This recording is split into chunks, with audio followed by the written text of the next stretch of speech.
Today on the Bearded Bible Brothers.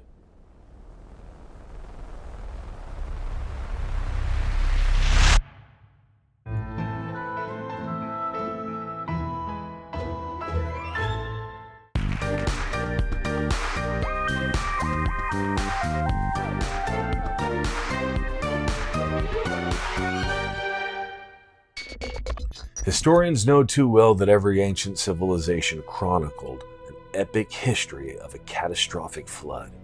In addition, there are nearly as many mythologies of individuals surviving this worldwide deluge by means of a boat, aka Noah's Ark.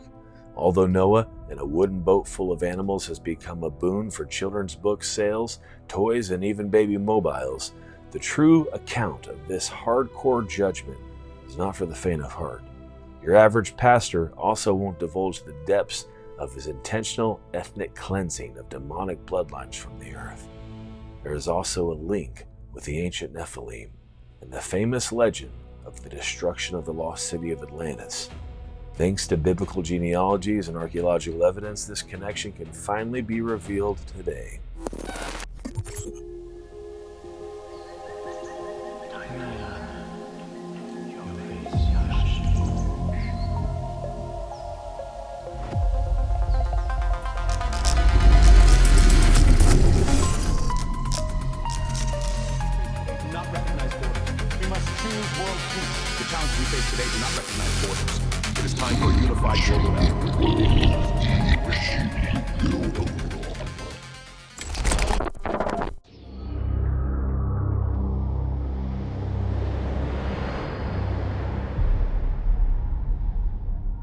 Genesis 6, 7-8. So the Lord said, I will destroy man whom I have created from the face of the earth, both man and beast, creeping thing and birds of the air, for I am sorry that I have made them. But Noah found grace in the eyes of the Lord. Now we gotta get all of our luggage up there. Oh my goodness. We're only staying for one night, but we have like 500 pounds of luggage. Everyone else is walking in with a jacket laughing at us. I think we failed to investigate this thoroughly enough. Alright, time to play human Sherpa.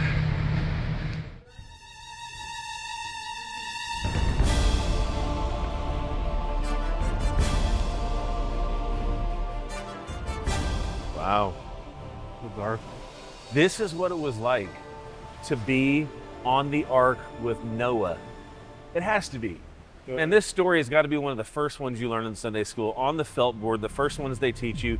The whole world was consumed with violence. There wasn't a single pure thought in any of their heads. Yeah. That's a big deal. Except in Genesis 6:9, it says, then Noah was a just man, perfect in his generations. But only him. You know that's interesting, Josh, because no one's perfect. I mean, Noah had sin. He was born into sin. We all are. So why would God call him perfect? I just so happened to looked up that verse in Hebrew before. Now the word perfect there is tamim. And you can find that same word littered throughout Scripture, especially in Leviticus, when God is describing the kind of sacrifices that he requires to be given to him. A tamim offering of goats and sheep and all that, they had to be perfect. That word means perfect without spot or blemish. So it's not really a morality thing we're talking about, because even when it's describing Lucifer in Ezekiel 28, it says that God made him tamim, perfect, this covering cherub, this archangel. So maybe when you're referencing that, you're thinking genetically, right? So his line, Yes. from the line of Seth going straight to Adam, was the last genetically pure line, meaning that the B'nai Elohim or the Nephilim hadn't gotten a hold of them biblically. His line had the pure genetics, the only one left. So imagine he's the only one pure left. All the other families of the earth have been polluted with demon DNA. And if it had continued any further, then the prophecy of Genesis 3:15 would not have been fulfilled. And that is that the seed of a woman, this messianic line, would come one day and crush the head of the Nakash, the serpent. Kudos to the Seth line, right? For keeping the door shut whenever there was a knocking from a Nephilim, like, hello, do you have any daughters? Hello, it's totally safe. Oh man, the ferry's gonna arrive early in the morning, and we have to get to directly on Crete, so we gotta get to bed. Like a 10-hour barge. Genesis 6, 13 through 14 and 17. Then God said to Noah, the end of all flesh is coming before me, for the earth is filled with violence because of them, the Nephilim. Behold, I am about to bring ruin upon them along with the land. Make for yourself an ark of gopher wood. Now I am about to bring the flood water upon the land to destroy all flesh in which is the spirit of life from under the sky. Everything that is on the land will perish. It's very interesting how God's wording is that the end of flesh has already occurred. There was such a intermingling of disgusting demon DNA in every human, in every animal on the planet, that God was going to be forced to hit the reset button with the flood before it continued to spread and there was nobody left. He was going to have to get rid of those who served him and the evil ones just to be able to have the promise of a future. Well, here we are in this magnificent stone palace of Knossos on Crete. Josh, this is like ruins that have mystified people for decades. Scientists, archaeologists are still trying to unearth the relics, the pieces of this lost civilization. It's crazy. In the 1900s, Sir Arthur Evans, he discovered these ruins when he was digging. The first spot he started to dig, he found this giant stone throne room, and there's labyrinths and labyrinths of passages, 4 levels of the city, over 1,300 rooms, enough rooms to fit 4 football fields. And the passages go for miles. This is a magnificent structure of an ancient civilization. So there's just a little bit of it then. Genesis 6, 18 through 19. But I will establish my covenant with you, so you shall come into the ark, you, your sons, your wife, and your sons' wives with you. Also of every living thing of all flesh, you shall bring 2 of everything, male and female, into the ark to keep alive with you. Josh, Arthur Evans, when he found these ruins, he didn't know who this new people group were that he discovered. There's markings, hieroglyphs, if you will, a language that he didn't understand. But he started to piece some clues together, and from those clues, he started to deduce that this was the origins of the legendary King Minos, and so thus he called this civilization the Minoans. And this palace with the labyrinths, it goes back to King Minos' legend, in which there was a minotaur in the middle of the labyrinth. He was a half man, half bull hybrid, this Nephilim hybrid that came from them. King Minos was a Nephilim too. He was a hybrid, a demigod of Zeus and Europa. It's crazy. Well, that hybrid that you're talking about was actually the son of Pasiphae, the goddess of sorcery and witchcraft. She was seduced into having sex with the bull, and then the offspring was this minotaur, this half bull, half man that was full of rage and attacking everything. And the thing is that this spot right here, this temple, over 4,000 years old, was built for that. This is so crazy. Here's the palace of King Minos, right here. Genesis 7, 1 through 5. Then Adonai said to Noah, Come, you and all of your household into the ark, for you only do I perceive as righteous before me in this generation. I am going to make it rain upon the land 40 days and 40 nights, and I will wipe out all existence that I made from the face of the ground. So Noah did all just as Adonai commanded him. The level of sophistication in this place is literally breathtaking. They got spiral staircases over there that have open air sections to fill the room with light inside. They have these terracotta clay pipes underneath that predate the Greek and Roman water systems by 1,000 years. They were used for sewage drainage. They were used for getting rid of flood waters. They were used for filling fresh water into the houses. They have these, the gypsum on the outside, the shiny little rocks. Whenever the sun would hit them, it would look like silver sparkling all over the outside of the palace. I heard of it. It's like crystalline. It's crystal. It really reflects the sun.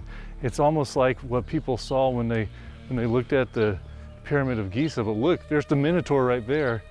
He is the king of this jungle, the king of the labyrinth. But there's something that I've been waiting to reveal to you, this great mystery of why we came here, Josh. Because if you look at the mainland Greek people, they were actually Mycenaeans.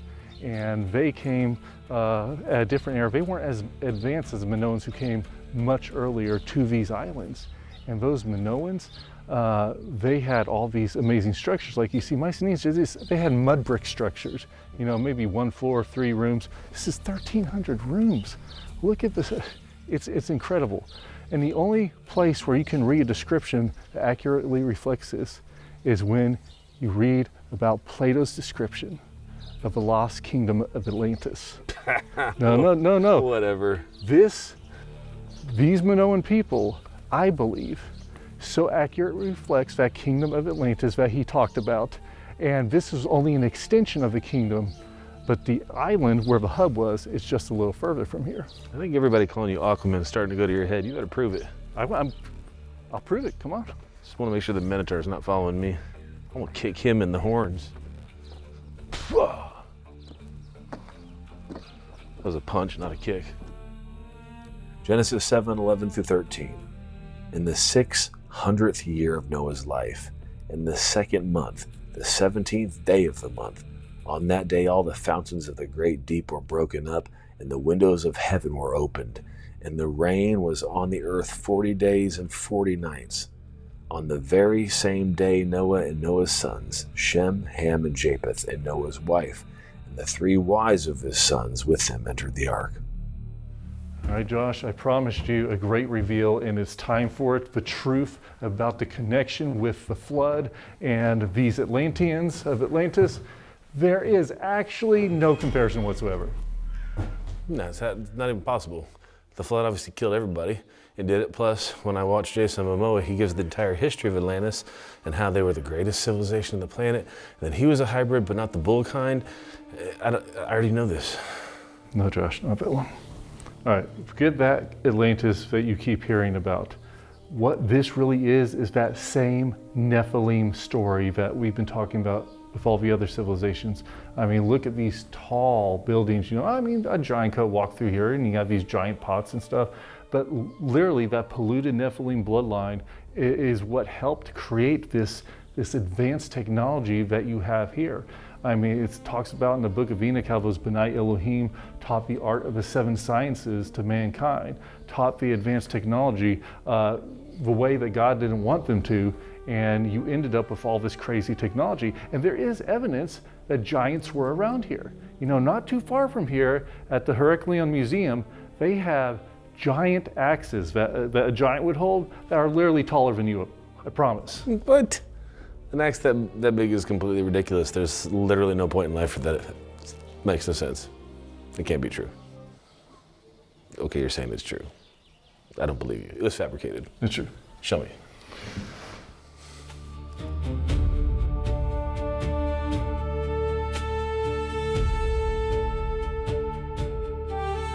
You know, Josh, these ancient Minoans were the first civilization in Western Europe. They arrived here before anybody else. But their kingdom came to a violent, cataclysmic end from nowhere. And it actually happened around the same time that the Hebrews were coming up out of Egypt and heading to the Promised Land around 1500 BC. I was gonna say that. I actually knew that one. You did not know that. Kind of knew it. Okay, well, that's cool. But the source of this destruction, of this judgment against Knossos, actually occurred 100 miles north of here on the island of Santorini. Wait, Spring Break Island? The one we all go to, that other people go to on spring break to celebrate not going to... I have something else I want to show you. Follow me. Okay, I've never been there actually, just so you know. I don't celebrate spring break like that. Genesis 7:17-21. Now the flood was on the earth 40 days. The waters increased and lifted up the ark, and it rose high above the earth. And the waters prevailed exceedingly on the earth, and all the high hills under the whole heaven were covered. The waters prevailed 15 cubits upward, and the mountains were covered, and all flesh died that moved on the earth. Yeah, Josh, all flesh was destroyed. That includes the Nephilim, Minotaurs, Sphinxes, Griffins, hybrids, centaurs, all those things. But I decided that we should come here to the Palace of Phaistos. It's another Minoan palace, just like Knossos. Now this one survived the first destruction of Atlantis partially. They rebuilt it, but it was destroyed again in 1400 BC. It's very interesting because although people say that King Minos also built Knossos and this palace here at Phaistos, some people say that it was built by Phaistos, who was the son of a demigod Hercules, and that's where it gets its name. So, from what I read, the center of Atlantis was actually in the island of Santorini. Okay? Yes. And if you look at the circular island of Santorini and the islands that have broken off around it, there's a cauldron there, which is an active volcano, which they believe was at the center of Atlantis at one point. And then they had these concentric circles around it that went down with tunnels that go 100 feet deep. They had docks for boats. They had all this kind of technology that just blows the mind. Wow. This is incredible, though.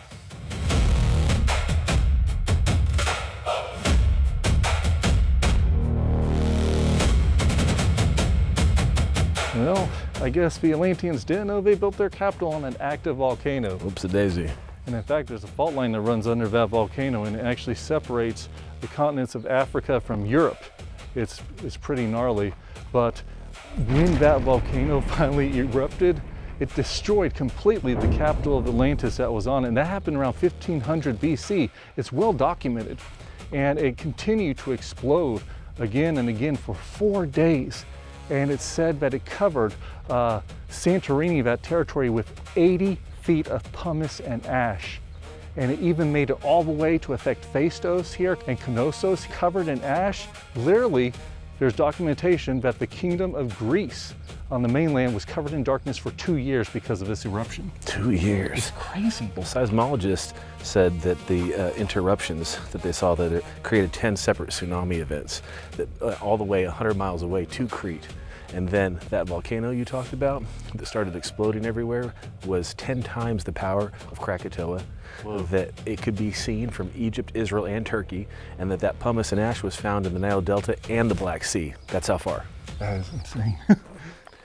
Whoops, don't build it on that volcano. Did your demons not tell you that?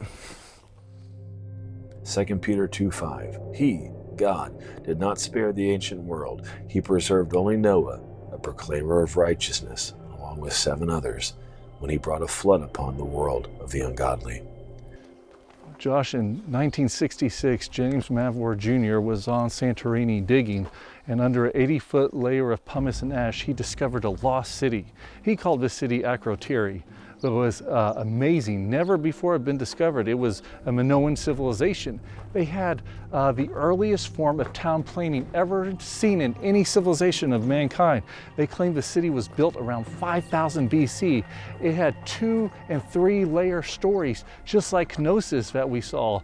And it was a technological marvel beyond anybody's possible dreams. They had water pipes, the earliest forms of water going in and out of each home, providing hot and cold running water, toilets with sewer systems running down. I mean, it was exactly like Plato described the lost city of Atlantis. This was it. Well, that mural that they discovered was the biggest discovery of the entire part of it, because it actually showed what the people of Akrotiri looked like. Yeah. And it showed a detailed map of the city. And like you're saying, it showed Santorini there. Mm-hmm. It showed the round islands. It showed the center where the volcano was, just like we're talking about with Atlantis. Yes. But even crazier, they found remains of the Akrotiri people packing to get out, as though they had been triggered by the earthquakes to say, no, something's coming, and they had proof that they were trying to escape. Oh, that's creepy. All from that fresco that they found. And that map, hey, finally have a map of what Atlantis looked like. I'd like to get a copy of that if they have it in one of these stores instead of a keychain. I want a map of Atlantis. Hebrews 11:7. By faith, Noah, when warned about the events not yet seen, in holy fear prepared an ark for the safety of his household. Through faith he condemned the world and became an heir of righteousness that comes by faith. You know, just like the earthquakes went before the volcano, it was kind of like a warning sign. Mm-hmm. Noah, for 120 years, was preaching that this flood was going to come, and yet it seemed like nobody listened. Now, I don't know, it's because it never rained before and they hadn't heard of rain, so they thought he was a crazy old man, but they didn't prepare for it. Well, maybe some people did. We can talk about later whether or not there's anyone that survived, but there is an important theological and mythological element to this story of Atlantis that we haven't covered yet. Josh, the plot thickens. There were survivors from the tsunamis on Crete, and we have historical chronicles that they went all the way to Egypt to beg for help, and the Egyptians knew about them. You know, we go back and there was in 590 BC a Greek statesman named Solon. He traveled to Sais, Egypt, where these Egyptian priests showed him hieroglyphs, and they read it off to him about the story of Atlantis. This is where the Atlantis legend originated from. He figured out all about that, but Plato picked up from Solon's writings, and he wrote about in 370 BC, you know, quite a time later. But the Egyptians called these Atlanteans the Caphtor, and these Caphtor, they said, were the most powerful nation of the West. But when they called out for help, the Egyptians never came for help. And what happened is the Mycenaeans, of the Javans, you know, from this land in Greece, they came to Crete and tried to wipe out those Minoans because they weren't so advanced anymore. Their cities were destroyed. So these Minoans, these Cretans, had to escape. They got on boats and they traveled all the way to mainland Israel. Gaza, they reached the shores of Gaza. Really? Mm-hmm. I didn't see any when we were there last time. Or did I? Deuteronomy 2:23, and the Avim, who dwelt in the villages as far as Gaza, the Caphtorim, who came from Caphtor, destroyed them and dwelt in their place. Shh! No more stalling. I need to know the answers. Gimme. All right, time to get your mind blown, Josh. Okay. These Caphtorim in scripture are same as the Egyptian Caphtor. They are the same people. So they were the Atlanteans that were wiped out. Caphtor was Crete, and they made their way to escape the Mycenaeans all the way to Israel. And in Gaza, they found the Avim, these giants. They wiped them out and took their place in their stead. And so they built their civilization. Now it's very interesting, Josh, that the Akkadians call them Caphtor and the Egyptians the Caphtor, but when we read the Table of Nations, in Genesis 10 and in 1 Chronicles 1:11, we find out that Caphtor was the son of Mitzrayim. Mitzrayim is Egypt. So these Atlanteans of Crete were originally from Egypt, and they learned the technology of the gods to build these pyramids, to build the obelisks, to build all that. That's how they came here to build these advanced civilizations right here. It was just a continue on that legacy of perverted genetics. Man. Okay, so you have proof of this? Okay, Josh, it's very interesting. So the Minoans, the Atlanteans in Santorini, and here in Crete, they were the Caphtorites, but God says in Amos 9:7 that he was the one that rescued them, that brought them out from Crete to bring them to the land of Israel. I believe it was to wipe out these Avim, these giants, even though they had intermingled bloodlines, and then was going to be the children of Israel's job to wipe them out. They essentially became the Philistines. What? Okay, if God invites you to play a game of Risk, global domination, say no. He's the best. Amos 9:7, did I not bring up Israel from the land of Egypt, the Philistines from Caphtor, and the Syrians from Kir? Man. Okay. All right, hold on.